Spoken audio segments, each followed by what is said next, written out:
Hey guys, welcome to another property showcase by propertycozy.com. We have here a charming 4-bed, 4.5 bath house nestled on 0.38 acres in the cool area of Forest Hills on Red Hills Road.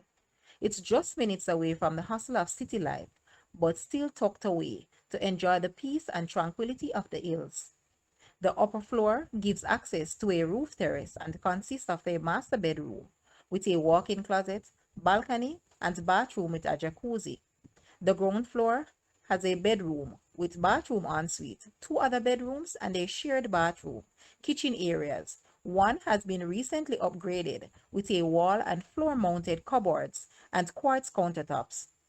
The other can be reconverted to a second kitchen. There is also dining area, large living area and family room, study, powder room, helper's quarters with bathroom, foyer, back veranda, and a partially enclosed large garage area. The property is just a few minutes up Red Hills, making all amenities within Constant Spring, Manor Park, and Halfway Tree easily accessible. Guys, let's take a look at this house and please watch the entire video for more details at the end.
The asking price for this house is Jamaican 65 million or US $422.3 thousand. To purchase or make an offer, please take a look at your screen or you may visit the description area below for full details. If you like this video, please hit the like button and also share with a friend. Thanks for watching, guys.